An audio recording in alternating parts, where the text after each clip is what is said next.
Hey friends from all around the globe. Welcome to season 1 of Nikki's Noetic Nook. I'm your host, Nikki, an educator, a linguophile, and a global wanderer. Come on in, put on your coziest slippers, grab a glass of water. Let's get into it.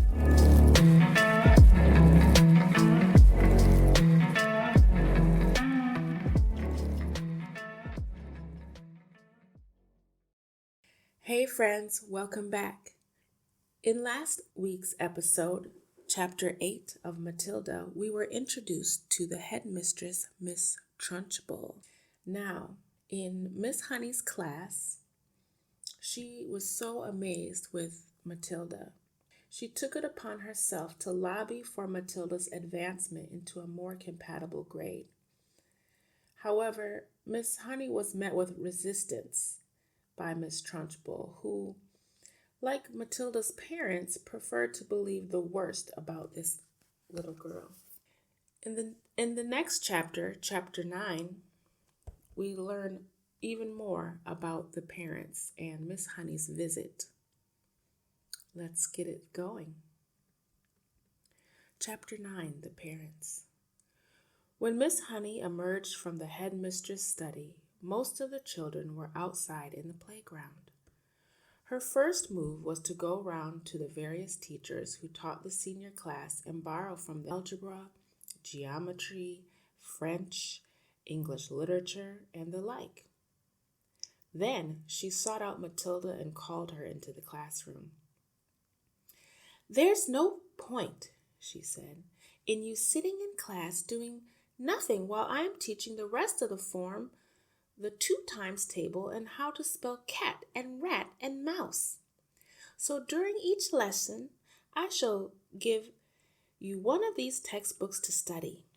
At the end of the lesson, you can come up to me with your questions if you have any, and I shall try to help you. How does that sound?" Matilda said. "That sounds fine." "I am sure," Miss Honey said, "that we'll be able to get you moved into a much higher form later on, but for the moment, the headmistress wishes you stay where you are." "Very well, Miss Honey," Matilda said. "Thank you so much for getting those books for me." "What a nice child she is," Miss Honey thought. "I don't care what her father said about her. She seems very quiet and gentle to me, and not a bit stuck up in spite of her brilliance. In fact, she hardly even seems aware of it." So when the class reassembled, Matilda went to her desk and began to study a textbook on geometry which Miss Honey had given her. The teacher kept half an eye on her, and all the time she noticed that the child very soon became deeply absorbed in the book. She never glanced up once during the entire lesson. Miss Honey, meanwhile, was making another decision. She was deciding that she would go herself and have a secret talk with Matilda's mother and father as soon as possible. She simply refused to let the matter rest where it was. The whole thing was ridiculous. She couldn't believe that the parents were totally unaware of their daughter's remarkable talents. After all, Mr. Wormwood was a successful motor car dealer, so she presumed that he was a fairly intelligent man himself. In any event, parents never underestimated the abilities of their own children. Quite the reverse. Sometimes it was well nigh possible for a teacher to convince the proud father or mother that their beloved offspring was a complete nitwit.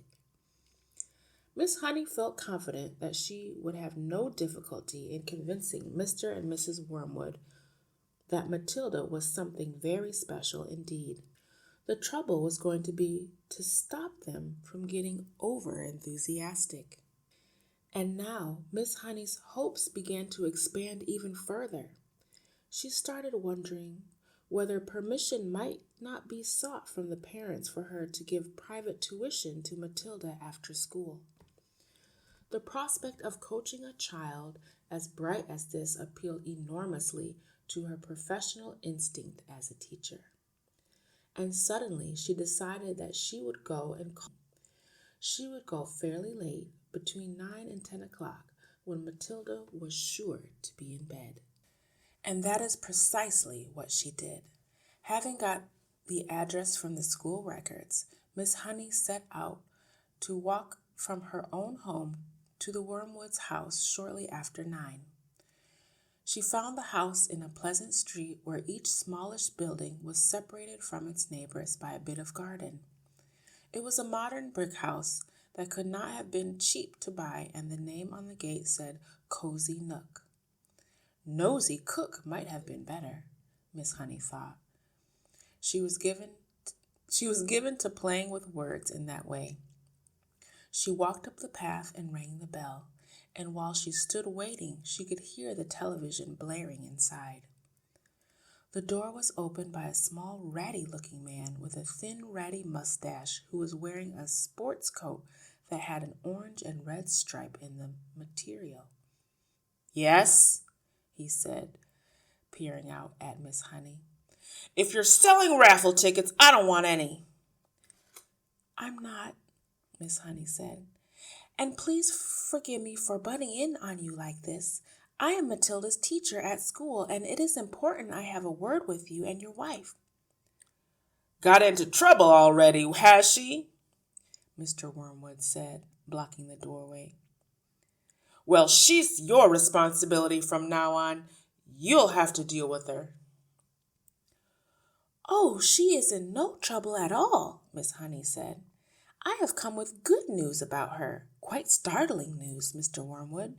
Do you think I might come in for a few minutes to talk to you about Matilda?" "We are right in the middle of watching one of our favorite programs," Mr. Wormwood said. "This is most inconvenient. Why don't you come back some other time?" Miss Honey began to lose patience. "Mr. Wormwood," she said, "if you think some rotten TV program is more important than your daughter's future, then you ought not to be a parent. Why don't you switch the darn thing off and listen to me?" That shook Mr. Wormwood. He was not used to being spoken to in this way. He peered carefully at the slim, frail woman who stood so resolutely out on the porch. "Oh, very well then," he snapped. "Come on in and let's get it over with." Miss Honey stepped briskly inside. "Mrs. Wormwood isn't going to thank you for this," the man said as he led her into the sitting room, where a large platinum blonde woman was gazing rapturously at the TV screen. "Who is it?" the woman said, not looking around. "Some school teacher," Mr. Wormwood said. She says she's got to talk to us about Matilda." He crossed to the TV set and turned down the sound, but left the picture on the screen. "Don't do that, Harry!" Mrs. Wormwood cried out. "Willard is just about to propose to Angelica." "You can still watch it while we're talking," Mr. Wormwood said. "This is Matilda's teacher. She says she's got some sort of news to give us." "My name is Jennifer Honey," Miss Honey said. "How do you do, Mrs. Wormwood?" Mrs. Wormwood glared at her and said, "What's the trouble then?" Nobody invited Miss Honey to sit down, so she chose a chair and sat down anyway. "This," she said, "was your daughter's first day of school." "We know that," Mrs. Wormwood said, ratty about missing her program. "Is that all you came to tell?" Miss Honey stared hard into the other woman's wet gray eyes, and she allowed the silence to hang in the air until Mrs. Wormwood became. "Do you wish me to explain why I came?" she said. "Get on with it, then," Mrs. Wormwood said. "I'm sure you know," Mrs. Honey said, "that children in the bottom class at school are not expected to be able to read or spell or juggle with numbers when they first arrive. 5-year-olds cannot do that, but Matilda can do it all. And if I am to believe her—" "I wouldn't," Mrs. Wormwood said. She was still ratty at losing the sound on the TV. "Was she lying then?" Miss Honey said. "When she told me that nobody taught her to multiply or to read? Did either of you teach her?" "Teach her what?" Mr. Wormwood said. To read books, Miss Honey said. Perhaps you did teach her. Perhaps she was lying. Perhaps you have shelves full of books all over the house. I wouldn't know. Perhaps you are both great readers. Of course we read, Mr. Wormwood said. Don't be so daft. I read The Autocar and the Motor from cover to cover every week. This child has already read an astonishing number of books, Miss Honey said. I was simply trying to find out if she came from a family that loved good literature. We don't hold with book reading, Mr. Wormwood said.